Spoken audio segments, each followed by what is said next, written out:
It's incredibly frustrating when you try to replicate a perfectly baked batch of chocolate chip cookies. Oh, I know this struggle. Right. One day they come out flat and crispy, and then the next day they're, I don't know, burnt on the edges, but totally raw in the middle. Yeah, it's maddening. And you use the exact same recipe, the exact same oven, the exact same brand of butter.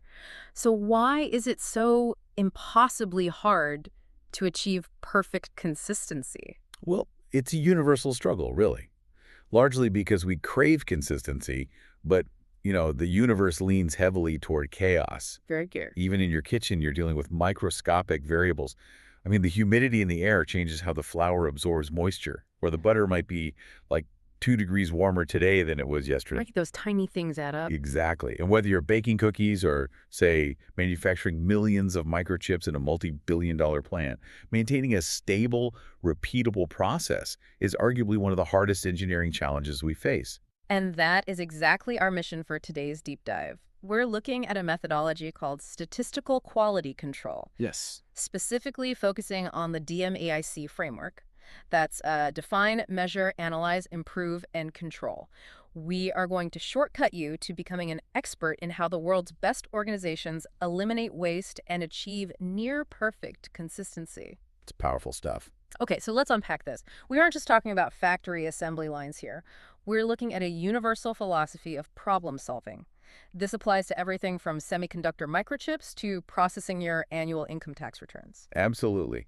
Because my core belief is that knowledge is most valuable when it's actually applied. Right. And the foundational concept we have to start with before we can fix anything is accepting that in any system, a certain amount of background noise is just inevitable. So we can't get rid of it entirely. No, true control over a process doesn't mean magically eliminating every single atom of variation. True control means mastering that noise, understanding what it's telling you, and knowing exactly when to intervene. So it's an acknowledgement of reality. We aren't trying to achieve absolute perfection. I mean, we're trying to achieve predictable stability. Exactly. And to get there, we have to fundamentally change how we view errors by splitting them into two very distinct categories. Right, and we owe this paradigm shift to Walter A. Shewhart.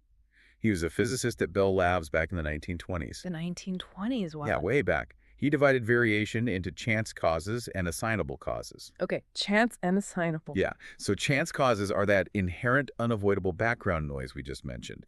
It's the cumulative effect of a bunch of small, basically unavoidable fluctuations. Like the ambient humidity in my kitchen with the cookies. Precisely. When a process only has chance causes acting on it, we say it is operating as statistical control. It is stable. It's predictable. Let's make this real for you listening. Think of your morning commute to work, hitting a few red lights, getting stuck behind a slow delivery truck, or maybe catching a patch of heady rain. Classic commute stuff.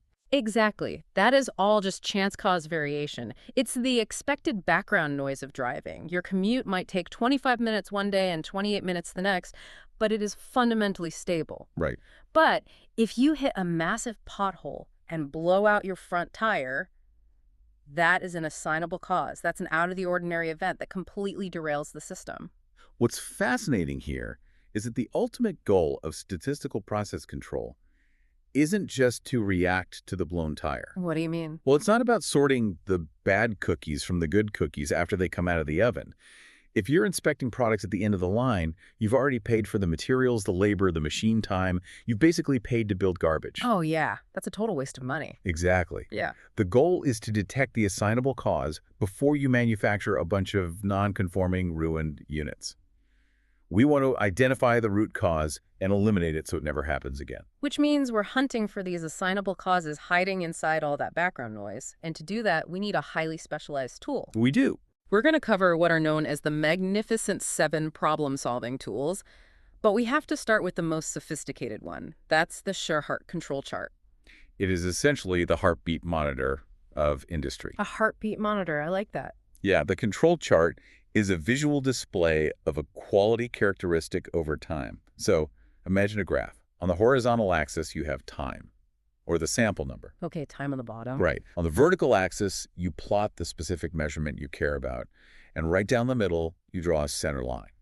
That represents the perfectly in control average of your process. But the magic isn't the center line, is it? It's the boundaries we draw above and below it. Exactly. The upper control limit and the lower control limit. These are statistically calculated, usually set at 3 sigma. Meaning 3 standard deviations away from the mean. Right.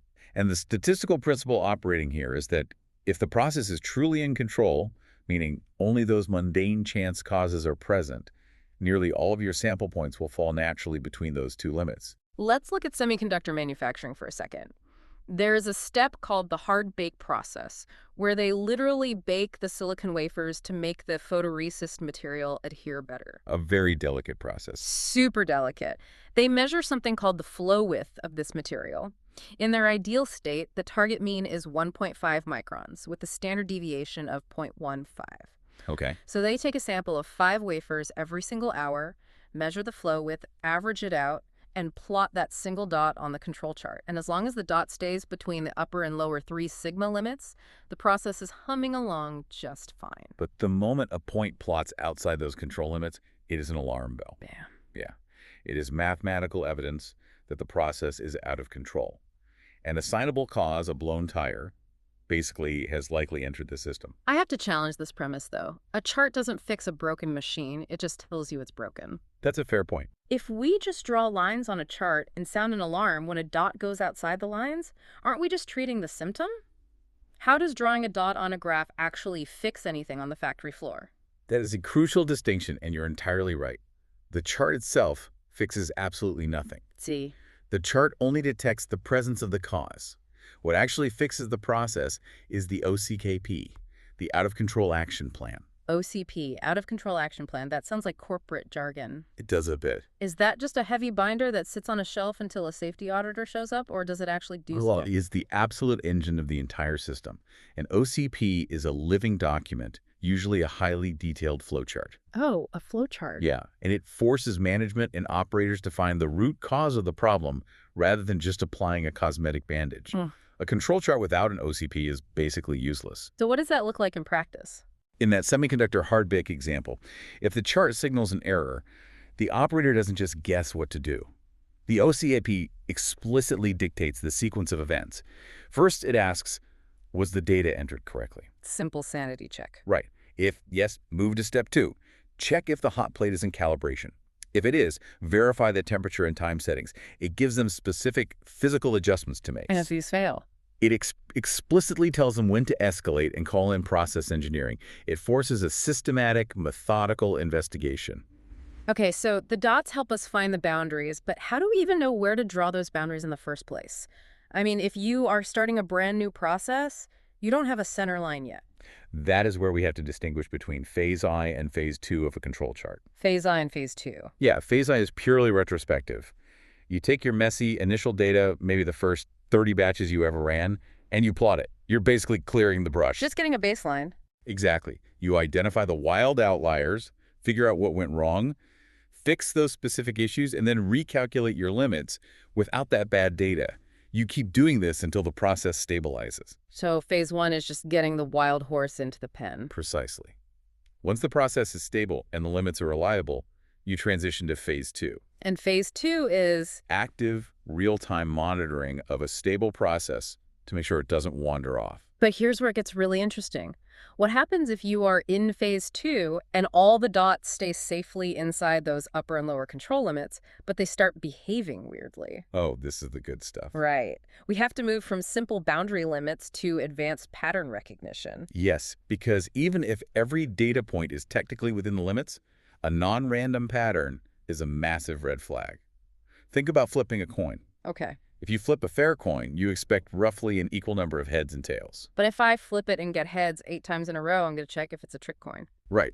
In statistical process control, this is called a run. If you have a run of 8 consecutive points plotting on just one side of the center line, even if they're well within the control limits, the probability of that happening by pure chance is incredibly low. Ah, so something is fundamentally changed. Yes. The process hasn't blown past the limits yet, but it has definitely shifted. We also have to look out for cyclic patterns, right? Mhm. Let's say your data points are going up and down in these regular, predictable waves, all inside the limits. That is not random background noise. No, not at all. That could be operator fatigue, maybe performance dips predictably right before lunch every day.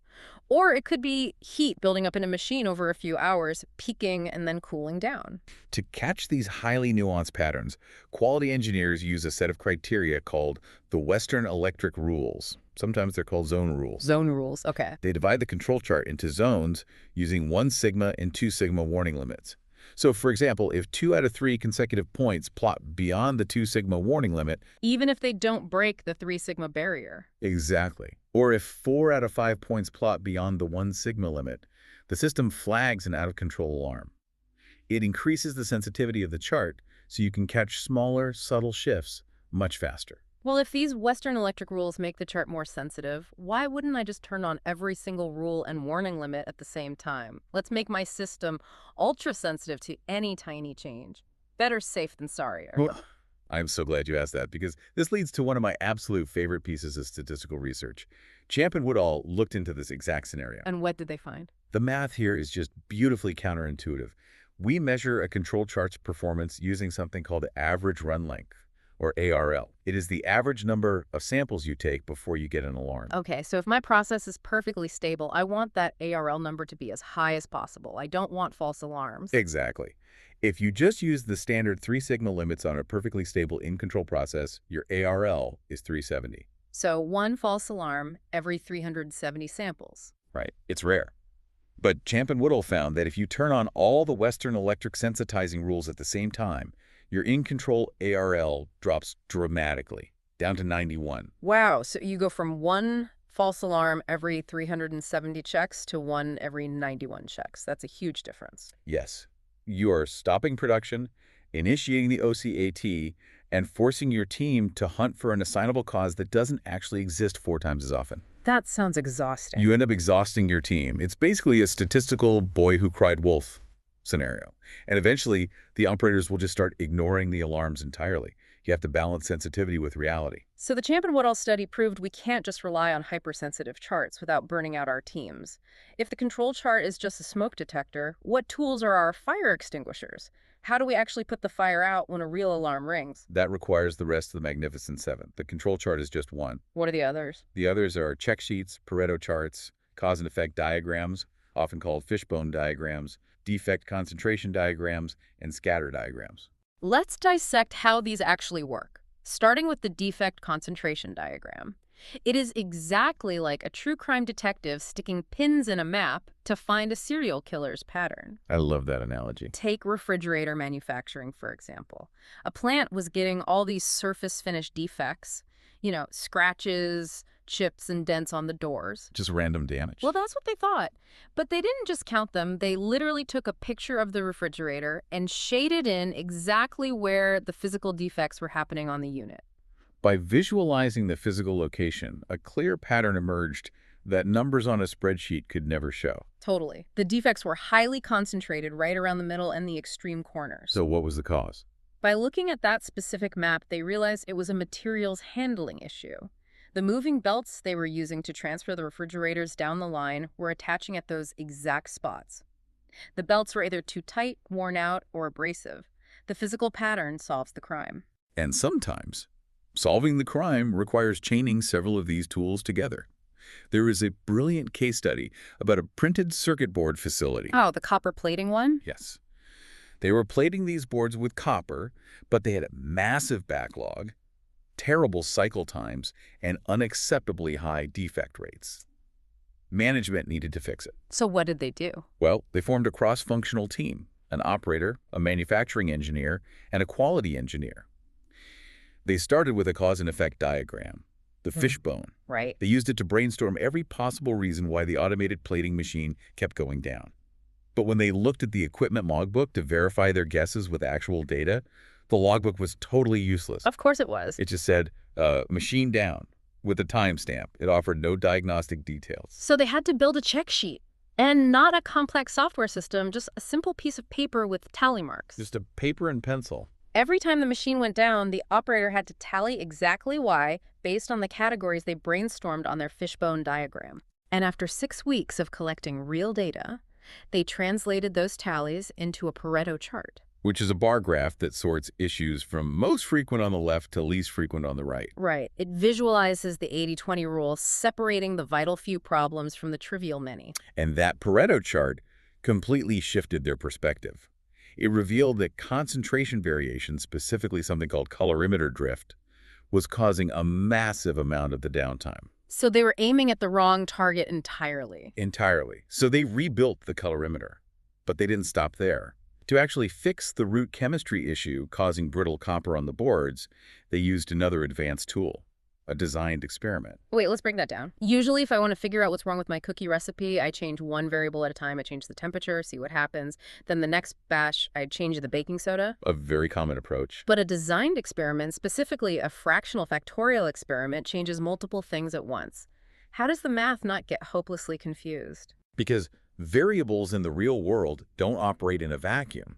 They interact. Okay, explain that. If you change temperature and then separately change oxygen, you might miss that high temperature combined with high oxygen causes a catastrophic failure. Oh, I see. A fractional factorial experiment uses a specific mathematical matrix to systematically vary multiple factors at once. Copper concentration, temperature, oxygen levels. It allows you to see both the main effects of each variable and how they interact with each other, using just a fraction of the test runs. That's incredibly efficient. It is. Through this, they found the absolute optimal settings and reduced their circuit board defects by a factor of 10. Wow. So what does this all mean? It means these tools give you superpowers if you use them right, but you have to be careful with how you interpret the data. Yes, very careful. Take the scatter diagram, for instance. You plot two variables against each other to see if they relate. In a magnesium smelting process, they plotted the amount of reclaim flux added against the percentage of metal successfully recovered. And what happened? The dots formed a perfect upward slope. More flux clearly equaled more metal recovery. But I want to warn you, correlation does not imply causality. A golden rule of statistics. Just because two things trend together doesn't mean one causes the other. It's like noticing that ice cream sales and shark attacks both spike in July. Ice cream doesn't cause shark attacks. They're both caused by the hidden variable of summer heat. That is a critical warning. They might both be reacting to a third, unmeasured variable. In that smelting example, maybe the ambient temperature of the molten metal dictates both how much flux the operator is able to add and the natural metal recovery rate. Right. The temperature is the summer heat in this scenario. Exactly. If you just blindly dump in more flux when the temperature is low, you won't get more metal. You will just waste wildly expensive materials. Discovering a correlation with a scatter diagram is just the starting line. You must use those designed experiments we just talked about to actually verify causality. Okay, we've solved factory problems with giant tanks of chemicals, printed circuit boards, and refrigerators. But what if you're listening to this while sitting at a desk in an office cubicle or running a purely service-based business? Like a law firm or a hospital? Yeah, a law firm, a hospital, a bank. Does any of this apply to you? It absolutely does, though we have to acknowledge that applying statistical process control to non-manufacturing is fundamentally harder. Why is that? Because the observability of the process is incredibly low. In a factory, you can literally watch a microchip go down a physical conveyor belt. In an office, an insurance claim, a mortgage application, or a design file is just moving invisibly between computer servers and email inboxes. There's no natural physical measurement system. Right. So how do you fix a conveyor belt you can't see? You make it visible. You use value stream mapping and flowcharts. How does that work? You map out every single step, delay, and movement of the information using specific standard symbols. A circle for an operation, an arrow for movement, a D for a delay, a square for inspection. You're visualizing the invisible workflow, hunting for non-value-added waste. Let's look at the accounting firm case study. They were preparing Form 1040 tax returns. They mapped out the entire assembly and mailing process using those exact symbols. And what did they find? By visually laying out the workflow on paper, they found so many unnecessary redundant checks, physical movements of folders, and pointless delays that they reduced the total cycle time by 25%. That's massive. Even better, they reduced the client billing cycle from 60 days down to 0. They figured out how to reroute the paperwork so the bill went out simultaneously with the finished tax return. There's another fantastic example from an aerospace planning organization. They produced the instructional documents that accompanied manufacturing jobs to the factory floor. The blueprints and instructions. Yeah, and errors in these paper plans were causing massive physical scrap and rework on the machines. So they started randomly sampling 3 plans a week and used a check sheet to record every single error. And when they put that data into a Pareto chart, it clearly showed that 65% of all clerical errors were happening in just one specific section of the document, the operations section. That's the vital few right there. Yep. They didn't stop there, though. They drilled down further with the second Pareto chart, analyzing just that operations section. They found the main culprits were omitted operations and incorrect process specs. And why was that happening? Because the planners sitting in the office simply weren't familiar enough with the actual factory floor, so they completely changed their work methods, moved to a team-based planning approach that included shop floor workers, and drove their error rate down to less than 1 in 1,000. That's incredible. But I have to push back on the math here. In a factory, measuring the continuous physical width of a microchip gives you a nice, predictable bell curve of normal data. It is math-friendly. But in a bank funding mortgages or a hospital booking surgeries, you aren't measuring continuous decimals. You are counting discrete human errors or a binary yes-no on a loan approval. Does the statistical math still work if the data isn't a perfect continuous bell curve? If we connect this to the bigger picture, the answer is a resounding yes. Modern statistics can handle non-normal data beautifully. You don't have to force a square peg into a round hole. Really? How? Well, if your data is binary, like a mortgage application being funded or not funded, you use generalized linear models, specifically something called logistic regression. It's designed perfectly to handle probability between 0 and 1. Okay, so there's a specific tool for it. Exactly. And if you are dealing with count data, like the sheer number of typographical errors on a medical form, you can use a Poisson distribution. That models the probability of a given number of events occurring in a fixed interval. Or you can just mathematically transform the data. Yes. The underlying philosophy separating chance causes from assignable causes absolutely translates, regardless of the geometric shape of the data. So ultimately, this entire deep dive into statistical process control and the DMAIC framework is about managing with hard facts and data, not just intuition or gut feelings. Exactly. Whether you are plating copper onto circuit boards, doing corporate taxes, or yes, trying to bake the ultimate chocolate chip cookies, success means isolating those assignable causes that ruin the batch and systematically tightening the limits of your chance causes. It is about building a system and a culture that continuously learns and improves itself through evidence. I want to challenge you listening to this right now to use the Magnificent Seven in your own personal life. Seriously, create a check sheet for your personal defects. And make a tally every time you hit the snooze button too many times. Or miss a personal commitment. Or skip the gym. Track it honestly for a month and then Pareto chart your own life. Find your vital few root causes.